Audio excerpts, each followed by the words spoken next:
13h30 à Kinshasa. Madame, Monsieur, bonjour et merci de nous rejoindre dans cette livraison de l'actualité sur la télévision nationale congolaise. Au sommaire de ce journal, la notabilité itourienne présente au dialogue d'Aro 2 promet de s'imprégner activement en vue de la réussite totale de ces pourparlers. Et puis, dans le cadre du programme de développement local 145 territoires, 6 infrastructures modernes ont été construites à Luebo dans le Kasaï Chikapa. Une fois de plus, bonjour et merci d'être avec nous dans cette livraison de l'actualité qui commence avec les activités du président de la République, Félix-Antoine Tshisekedi Tshilombo, qui a rencontré le représentant des confessions religieuses à la Cité de l'Union africaine. Au cœur de leurs échanges, la cohésion nationale, la paix et le rôle des églises dans le développement du pays. C'est à suivre dans ce reportage. Conduite par son président, le pasteur Ejiba Yamampia, la plateforme de confession religieuse a échangé ce soir avec le chef de l'État, Félix Antoine Tshisekedi Tshilombo, sur leur initiative concernant les dialogues entre Congolais. Nous avons parlé de ce qui s'est dit à propos du dialogue entre Congolais.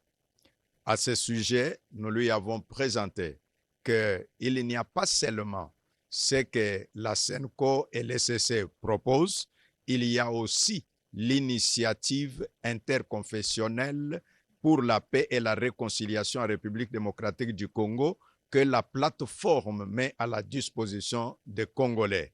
Et après nous avoir écouté, le chef de l'État nous a donné quitus de dire « Ok, nous devons travailler, mais toutefois, on doit faire en sorte que les deux parties, SENCO et ECC, et nous puissions à un certain niveau, par l'encadrement de l'équipe de la présidence, voir comment mettre tout ensemble. Le président décimé, Idriss Katinga, a quant à lui fourni des détails importants sur le contenu de cette audience. Nous venons de réitérer notre offre au peuple congolais à travers le président de la République, chef de l'État.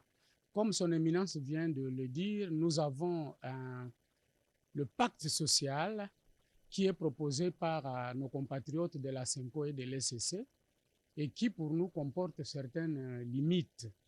Évidemment, c'est une œuvre humaine. Parmi ces limites, nous allons épingler par exemple le fait que c'est une initiative qui vise la refondation de l'État congolais. Alors nous, on ne voit pas la démarcation entre ce que nous pouvons faire comme confession religieuse relevant de la société civile et ce que fait l'État, parce que c'est l'État qui a le pouvoir régalien de définir des politiques de gouvernement. Alors, nous comprenons que c'est une quête de paix. Alors, par rapport à la quête de paix, nous disons, et nous saluons d'ailleurs en passant, les efforts diplomatiques menés par notre pays, parce que si on peut nous reprocher ceci ou cela, mais au moins aujourd'hui, tous les hommes et toutes les femmes de bonne foi reconnaissent que notre diplomatie est très agissante. Grâce à cette diplomatie, nous connaissons qui nous dérange, qui nous agresse, et même si tous les agresseurs s'appuient sur quelques filles et quelques fils du Congo. Grâce à cette diplomatie, nous avons beaucoup de soutien aujourd'hui et c'est ce qui permet d'ailleurs la calmie à l'Est. Mais nous disons que cela n'est pas suffisant. Nous pouvons laisser l'État négocier, mener la diplomatie, mais au niveau interne, qui travaille? C'est là où nous proposons aussi cette action alternative pour essayer de fissurer tout ce qui divise les Congolais. Nous avons décliné à l'intention du chef de l'État quelques exemples des grands conflits qui divisent les Congolais et qui sont instrumentalisés à la fois par les pays étrangers, mais également par les acteurs politiques du Congo. Et Dieu merci, le chef de l'État nous a prêté une oreille très attentive et il nous a encouragés. Maintenant que nous avons les quitus de chef de l'État, nous allons suffisamment communiquer sur cette initiative pour la faire partager avec notre opinion nationale. Il n'est un secret pour personne que c'est dans l'unité que l'on aspire à la providence divine. La République démocratique du Congo et le Rwanda s'apprêtent à signer sous les auspices des États-Unis d'Amérique un accord de paix pour le retour d'une paix durable dans la partie est de la République démocratique du Congo. Les deux parties sont arrivées à Washington pour parapher le document final. La RDC est représentée par la ministre d'État, ministre des Affaires étrangères, Thérèse Kaikwambo. On en parle avec Giscard Koussema. Selon les programmes du département d'État américain, la signature de l'accord de paix entre la République démocratique du Congo et le Rwanda est prévue ce vendredi ici à Washington à 13h30 local. Il sera à l'heure de Kinshasa. C'est un programme très léger en présence du secrétaire d'État américain Marco Rubio, Madame la ministre d'État, ministre des Affaires étrangères de la RDC, Thérèse Kaikwamba, et son homologue du Rwanda vont signer cet accord qui est censé mettre un terme à la guerre et obtenir le retrait inconditionnel des groupes armés.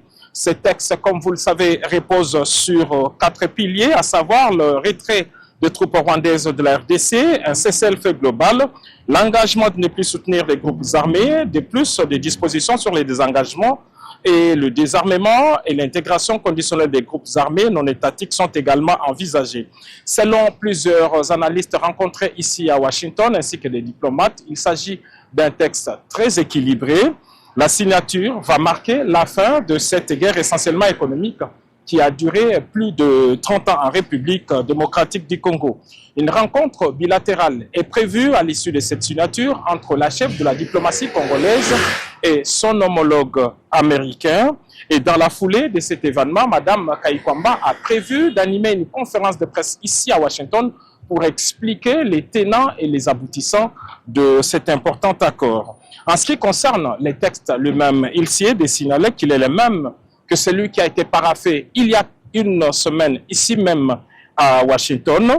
Les deux ministres des Affaires étrangères sont déjà sur place dans la capitale américaine. Madame Thérèse Kaikwamba est accompagnée d'une forte délégation de la présidence de la République, ceux-là qui ont travaillé avec efficacité et discrétion sur cet important dossier. C'est donc un autre succès diplomatique important pour le président de la République, Félix Antoine Tshisekedi Tshilombo, mais c'est aussi le début d'un partenariat privilégié entre la République démocratique du Congo et la première puissance mondiale, à savoir les États-Unis d'Amérique.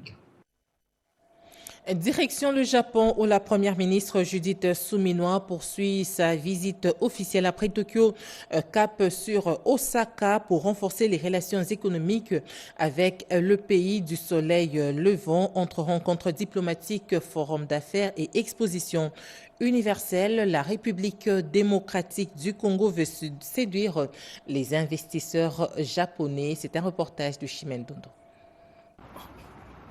Après Tokyo, la première ministre Judith Suminwa Tuluka poursuit sa visite officielle au Japon, avec une étape stratégique à Osaka, une mission diplomatique et économique pour renforcer le lien entre la RDC et le pays du soleil levant. Avant son départ de Tokyo, la chef du gouvernement a visité l'ambassade de RDC, promettant de meilleures conditions de travail pour le personnel diplomatique. Elle a ensuite rencontré la diaspora congolaise, saluant son engagement et l'invitant à investir au pays. J'ai été rassuré en écoutant les propos de la première ministre sur l'état du pays, les besoins du pays, mais aussi également de ces soucis qu'elle a manifestés envers ce qui se passe à l'est du pays. Nous avons essayé de présenter la situation qui se passe ici au Japon de la communauté congolaise. Moi, personnellement, j'ai été venu ici pour le travail. J'ai travaillé 10 ans. J'ai une certaine expérience qui va me permettre que dans les années à venir, je rentre au pays pour aussi aider mon pays à pouvoir se développer avec l'expérience que j'ai acquise ici au Japon. Elle a l'essence de l'écoute et nous accorder vraiment le temps d'écouter ce qu'on avait à dire. Et en même temps, j'ai pu passer les messages car il y a trop de choses dans notre pays. Certes, on est ici, mais on n'est pas à l'abri parce que notre pays, c'est là où reposent nos cœurs. Alors, dans ces contexte, nous avons apporté ce qui était dans notre domaine, l'art de l'écrire, et nous avons écrit quelque chose. Ce qui est plus important pour nous, c'est le système éducatif. On ne peut pas changer le Congo comme dans un bâton magique, mais on n'a pas aussi non plus 36 solutions. La solution pour changer les choses de notre pays passe par le système éducatif. Osaka, Judith Suminwa participera au Forum économique RDC-Japon. Objectif, attirer les investisseurs japonais dans les secteurs clés de l'économie congolaise comme le mine, l'énergie ou les infrastructures. Les jeunes filles ont été formées sur des techniques professionnelles de la pâtisserie. C'était dans le cadre de leur autonomisation, une initiative du Conseil national de la jeunesse en partenariat avec le mouvement citoyen Ponamboka. On en parle avec Betty Amanikunda. Les femmes et les jeunes filles prennent part à la formation sur l'apprentissage de métiers et l'entrepreneuriat pratique. Ces programmes de formation organisés par le Conseil national de la jeunesse à travers le secrétariat exécutif en partenariat avec les mouvements citoyens Ponamboka avaient pour objectif de le rendre plus autonome et de faire d'elles créatrices d'emplois et des véritables actrices de développement. Grace Eboué, entrepreneur et président du mouvement citoyen Ponamboka, partenaire majeur de cette formation, est revenu sur les aspects techniques. Notre accompagnement qui sera systématique permet qu'après cette étape, nous puissions aussi accompagner dans l'équipement et puis dans le mentorat afin qu'elles arrivent à se solidifier et pourquoi pas demain qu'elles viennent maintenant pour impacter les nouvelles générations de jeunes dames. Pour sa part, la secrétaire exécutive du Conseil national de la jeunesse, Marie Emamboyo, a planché sur l'importance de cette initiative qui vise à créer une classe moyenne. Il a bien voulu prendre toute la formation en charge. Donc cette formation, les mamans vont s'ouvrir ça gratuitement sans rien payer. Et nous sommes en train de lancer un appel à toutes les jeunes filles et les femmes qui restent encore à la maison. Cette session de formation en pâtisserie a bénéficié de l'appui en matériel et équipement dont du mouvement citoyen Ponamboka, une manière de contribuer efficacement à réduire les inégalités entre les hommes et les femmes, à renforcer l'autonomisation économique des femmes et à les insérer durablement dans les marchés du travail.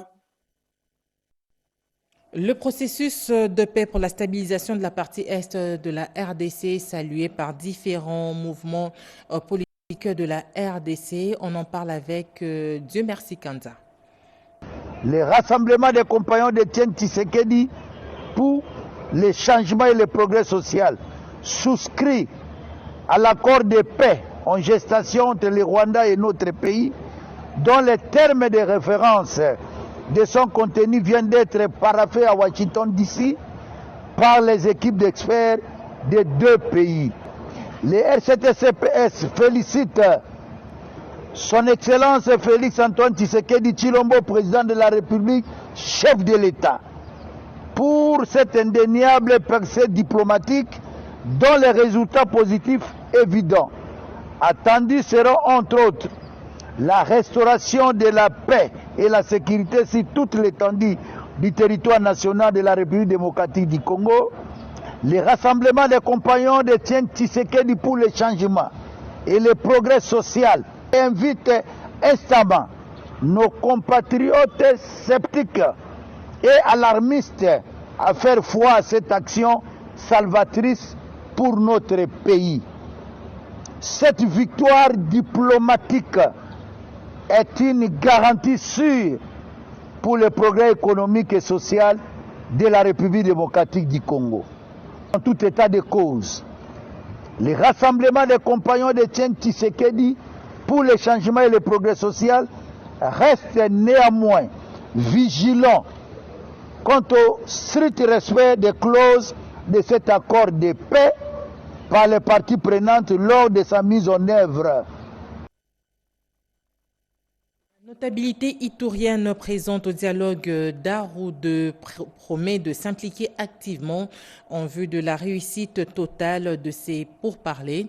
Cette dernière l'a fait savoir hier jeudi 26 juin 2025 lors d'une interview accordée à la presse. Le point avec nos envoyés spéciaux à Arou.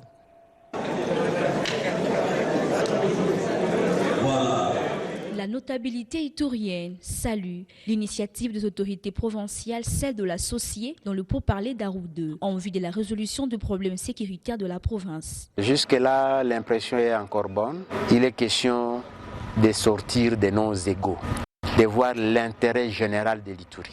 C'est ce qui prime. Ce qui est intéressant, nous avons écouté avec vous tous tous les 6 groupes armés de l'Ituri. Ils se sont exprimés librement et les travaux évoluent bien. Je crois que, comme disent les uns et les autres, la fumée blanche pourra sortir demain. Ces dernières s'engagent à s'impliquer activement dans la mise en œuvre effective des résolutions qui seront prises lors de ces assises. Nous savons travailler, ils ont parlé, ils ont été francs, ils ont dit toutes les vérités ouvertement. La première des choses que nous, en tant que communauté, nous avons salué. Deuxième des choses, c'est qu'ils se sont engagés au processus. Ils ont dit qu'ils sont prêts pour la paix. Ils sont fatigués avec la guerre. Et en présence des chefs coutumiers et des leaders communautaires, nous avons pris acte de leur détermination et de leur engagement. Comme tout le monde est disposé à la paix, quand une telle manœuvre négative veut s'installer dans notre territoire, tout le monde est comme chargé de sécurité. On ne peut pas accepter que tout fils d'Arou puisse aller dans ce sens-là. Si on apprend seulement que non, vous êtes dans un mauvais chemin, automatiquement c'est la même population qui te dénonce auprès des services de sécurité. C'est ce qui a fait qu'aujourd'hui le territoire d'Arou est très calme. Rappelons que le dialogue intergroupe armé Arou 2 évolue en toute quiétude sans aucun incident sous la coordination du commandant 32e région militaire, le général-major Antoine David Mouchimba, représentant le gouverneur de province, le lieutenant-général Boyonka Chamadjoni. Le gouverneur de la province du Haut-Uélé, Jean Bakomito Ngabou, accompagné du caucus des députés nationaux de la même province, ont été reçus par Alexis Guissaro, ministre d'État, aux ITP. Les échanges ont tourné autour de la problématique des infrastructures routières dans cette partie du pays. Jean Bakomito Ngabou, gouverneur de la province du Haut-Uélé, ne ménage aucun effort pour bâtir une province forte, stable et prospère en priorisant le développement et l'amélioration des conditions de vie de la population. C'est dans cette optique qu'il a rencontré ce jeudi 26 juin 2025 le ministre des Infrastructures et Travaux publics. Pour la petite histoire, le Haut-Uélé a perdu 3 ponts à cause de leur écroulement.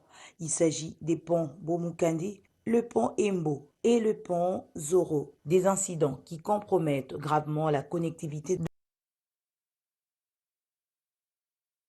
totale. Les travaux de réhabilitation du pont Bomukandi sont presque finis. Dans quelques jours, ce pont sera ouvert à la circulation. Des assurances que le gouverneur Jean Bakomito, accompagné des députés nationaux du terroir, ont reçues auprès du ministre d'État Alexis Guissaro Mouvouni. Et ce n'est pas fini. Pour les 2 autres ponts, les matériels vont atteindre Kisangani dans plus ou moins 2 semaines pour les travaux de réhabilitation. Nous lui avons fait part de ce que les travaux ont été réalisés à 95% et qu'il reste quelques pièces qui doivent provenir de Kinshasa et permettre à ce que dans les 2 semaines qui suivent, ces ponts soient réouverts à la population. Les questions et entrées aux infrastructures routières ont aussi été évoquées au cours de cette audience, avec un accent particulier. Dans le cadre du programme de développement local 145 territoires, 6 infrastructures modernes ont été construites à Luebo, dans la province du Kasaï-Chikapa. La cérémonie de remise de ces infrastructures a été présidée par le vice-gouverneur et gouverneur intérimaire du Kasaï, Joe Ley Bokole. Regardez. Le PNID a procédé à la remise de 6 infrastructures construites à Luebo dans le cadre du programme de développement local dédié aux 145 territoires. Une cérémonie solennelle présidée par les vice-gouverneurs et gouverneurs ad interim du Kasaï, Jolei Boukili, en présence des membres du gouvernement provincial, des chefs coutumiers et de la population en liesse. Au nom du représentant résident du PNUD, M. Kapuku Souria, ingénieur en génie civil et représentant du PNUD à la cérémonie, a circonscrit l'événement. Je suis honoré de prendre la parole à l'occasion de cette cérémonie solennelle de remise des écoles primaires d'Ilala 2 et la Meji d'Itekemena et Chitembi et des centres de santé Tchombe-Bouloulou et Longikampuka. 6 des 34 infrastructures dont bénéficie la province du Kasaï est en cours de construction dans le cadre du programme de développement local 145 territoires. Permettez-moi, à l'entame du propos de ce jour, de rendre un hommage à son Excellence le chef de l'État, initiateur du PDL 145 territoires. Jolei Bokili est gouverneur ad interim du Kasaï. Vous avez vu, vous avez vous-même suivi le message de la population. Ils se disent depuis que le Congo est Congo, ils n'ont jamais vu de tels ouvrages. C'est un sentiment de joie pour notre population et nous, comme autorité provinciale, nous ne pouvons que remercier le chef de l'État pour cette démarche.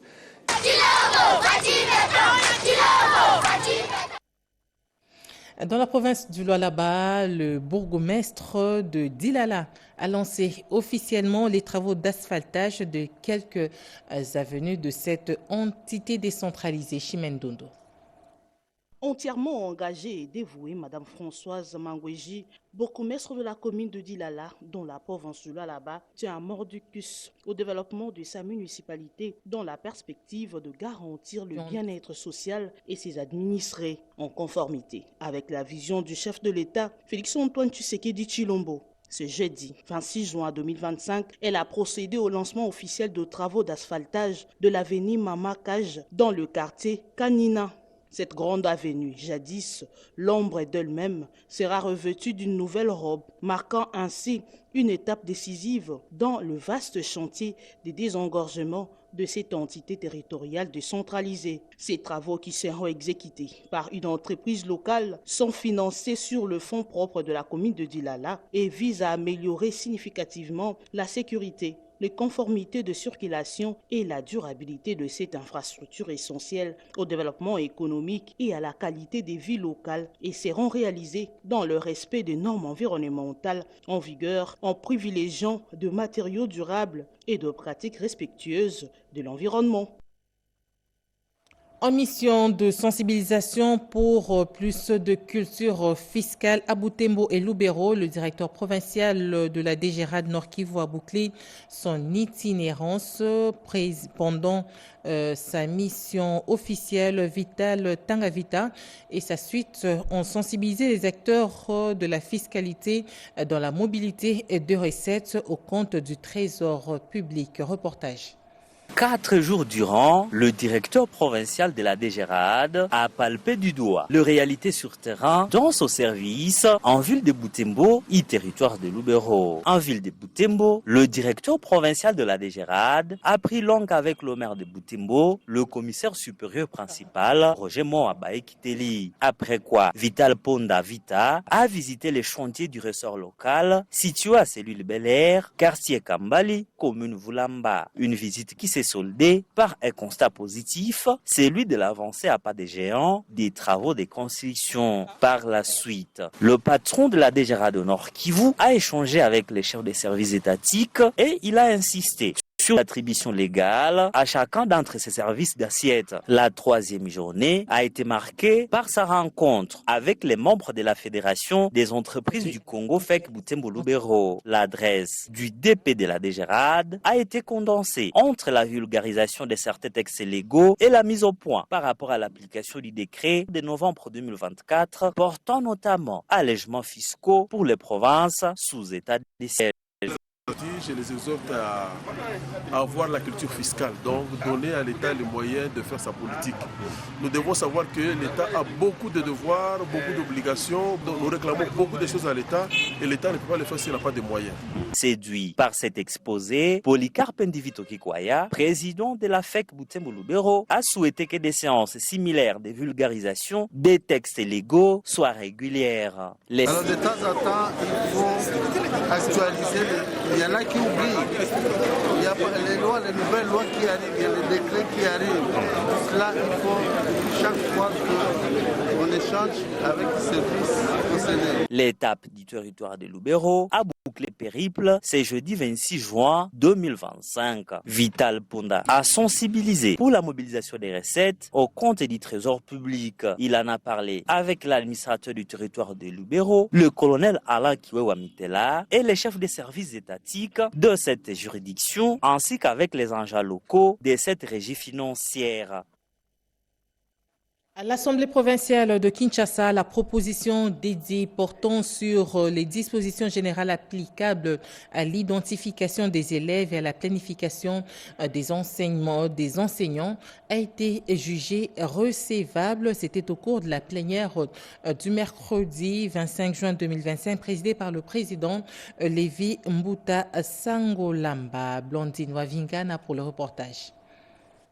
Au cours de cette séance plénière à l'Assemblée provinciale de Kinshasa, plusieurs matières ont été inscrites à l'ordre du jour, parmi lesquelles la présentation de l'édit portant modalités de gestion des emprunts intérieurs de la ville de Kinshasa, initié par le député provincial Olivier Nyangui, l'édit sur la réglementation applicable aux chiens et l'édit portant sur les dispositions générales applicables à l'identification des élèves et planification provinciale de l'enseignement maternel, primaire, secondaire dans la ville de Kinshasa, initié par les députés Aubin Mikanou. Après débat général, tous les 3 édits ont été jugés recevables par la plénière et envoyés aux différentes commissions pour toilettage avant leur adoption à l'Assemblée plénière. Dans son adresse, l'initiateur de l'édit portant modalité de gestion des emprunts intérieurs de la ville de Kinshasa, Olivier Nyangui, a insisté sur la nécessité d'adopter les mécanismes de responsabilité financière. Il a signifié par ailleurs qu'il ne s'agit pas d'un simple texte juridique, mais plutôt d'un pacte de responsabilité entre le gouvernement provincial et la population quinoise. Cet édit est basé sur 5 fondements essentiels, à savoir un cadre strict des recours à l'emprunt, une exigence de transparence, une orientation vers les investissements structurants, un mécanisme de suivi et évaluation permanent, ainsi qu'un cadre de remboursement réalisé et soutenable. Au cours de la même plénière, les élus de la capitale ont également adopté le rapport de la commission spéciale chargée d'examiner les vacances parlementaires. En sport, Saint-Éloi, Lupopo et Maniema Union vont s'affronter ce vendredi 27 juin dans l'après-midi au stade de la Pentecôte. Le staff dirigeant de cette formation sportive à travers le vice-président Koko Mulongo a apporté sa contribution pour remonter le moral des joueurs pendant le match d'entraînement organisé au stade des Martyrs de la Pentecôte. Rodépanda. Nous n'abandonnerons jamais. La chanson de soutien moral entonnée, le parcours aura été long et le défi doit être relevé. C'est la détermination qu'affichent les joueurs qui seront au fond et l'équipe dirigeante de Saint-Éloi Lupopo pour en découdre avec Maniema Union et gagner le match de ce vendredi 27 juin au stade de la Pentecôte. Dans l'unité, Lupopo va défendre ses couleurs pour une nouvelle histoire. La veille, le vice-président de cette formation sportive, Koko Mulongo, a apporté sa contribution pour remonter le moral des joueurs pendant le match d'entraînement au stade des Martyrs. Le résultat est positif, il y a eu des grands efforts et je tiens à féliciter cette équipe. On y a cru. Ça a pris du temps, mais aujourd'hui, on peut dire que Lupopo a récupéré sa place dans ce pays. Parce qu'au niveau où on était à un certain moment, il y a plus ou moins 6 ans, on était au bas de l'échelle. Donc c'était un travail de groupe et un travail en pleine solidarité. Le coach Makou Kayembe, qui fut joueur de Lupopo, il pourra peut-être le dire aussi. On va y croire jusqu'à la dernière minute. On va devoir jouer un pour tous, tous pour un. Je sais que ça a toujours été une bête noire, Maniema Union, mais pas demain. Le bon Dieu a fait que le dernier jour soit le jour de la finale. Il faut rester concentré. Nous appelons tous les fanatiques de Kinshasa comme ceux qui viendront de Lubumbashi d'être nombreux au stade. Nous sommes déterminés à gagner ces matchs. Que le meilleur gagne. Victoire judiciaire retentissante contre le Rwanda. L'épidémie de choléra en hausse dans la ville-province de Kinshasa. La revue de presse, c'est tout à l'heure dans une sélection de Jean-Pierre Ndolo-Demazou.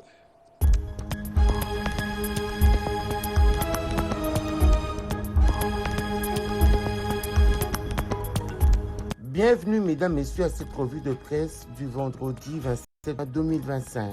La RDC enchaîne des victoires judiciaires. La Cour africaine se déclare compétente pour juger le Rwanda, annonce Econews. La République démocratique du Congo combat pour la justice internationale après avoir obtenu la condamnation de l'Ouganda pour crimes commis sur son territoire. Elle vient de remporter une nouvelle bataille judiciaire contre le Rwanda. Jeudi, la Cour africaine des droits de l'homme et des peuples a rejeté toutes les objections rwandaises, déclarée compétente pour examiner les violations des droits de l'homme, d'agression et de massacres dans l'est de la RDC.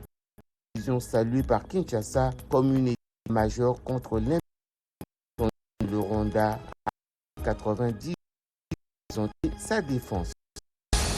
RDC, la ville de Kinshasa touchée par une nouvelle flambée de choléra, révèle la manchette. Au moins 28 personnes sont décédées ces derniers jours de cette maladie très contagieuse.